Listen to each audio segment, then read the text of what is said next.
สบายดีตอนเช้าจ้ะทุกคนคลิปนี้ก็ถ่ายไว้แต่ว่านี่แหละเนาะทุกคนมาทุกคนมื้อนี้ก็ขอตื่นสวยเลยนะทุกคนเพราะว่าว่านนี้เพลียแห้งเนาะโมงปลุกแจ้งเตือนก็ยังบ่ตื่นเนาะมาตื่นอีกทีก็ฟ้าแจ้งจางปางเลยเนาะตื่นมามื้อนี้ก็รู้สึกแบบว่าอากาศสิเป็นสีหนาวๆเนาะแต่ว่า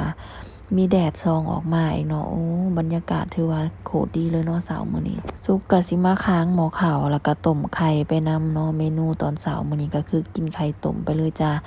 ค้างหม้อข้าวแล้วก็สิมาอาบน้ำเคี่ยมเครื่องไปเวียกเนาะทุกคนเนาะสามซ่าอาบน้ำแต่งตัวแล้วก็พอดีข้าวสุกเนาะที่จริงคลิปนี้นะเช้าสุกตั้งใจว่าสิเฮ็ดคลิปเว้าต่อหน้ากล้องเนาะแต่ว่า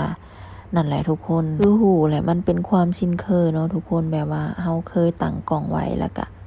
อัดคลิปไว้แล้วมาพากย์เสียงนำหลังหั่นนะแล้วบัดนี้เฮาอยากลงแล้วเฮาอยากลงคลิปหลายๆ2ทางแล้วมันรู้สึกว่ามันบ่ดันคลิปให้เนาะเอาเป็นว่าไผสะดวกเบิ่งใน2ทางใดก็ฝากเบิ่งคลิปจนจบคลิปเนาะทุกคนเนาะพอให้แบบว่าเป็นกำลังใจในการเฮ็ดคลิปต่อไปฝากหน่อยเด้อทุกคนมาเด้อทุกคนไผที่เห็นคลิปนี้เนาะมากินข้าวนำกันเด้อทุกคนเช้ามื้อนี้ก็คือกินข้าวกับต้มไข่แล้วก็แจ่วปลากระเตาคือเก่าเนาะทุกคนเนาะกินข้าว2คนเนาะกับน้องในห้องการกินข้าวไปนำกับโซเรื่องไปนำเนาะทุกคนเนาะชีวิตประจำวันของซุกเนาะแต่จันหาเสาก็สิประมาณนี้เลยนะทุกคนเบิ่งคำเขาเพิ่นกินก็จะแม่นใหญ่ๆเนาะยำก็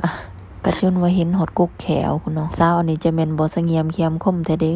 เบิ่งคลิปเจ้าของไปแล้วก็หัวไปนำเนาะทุกคนเนาะเอาล่ะทุกคนมาหอนนี่ก็กินข้าวอิ่มแล้วเนาะก็สิขอบ๊ายๆไปเฮ็ดเวียกก่อนแล้วบัดนี้ทุกคนชีวิตของวัยทำงานเนาะทำงานต่อไป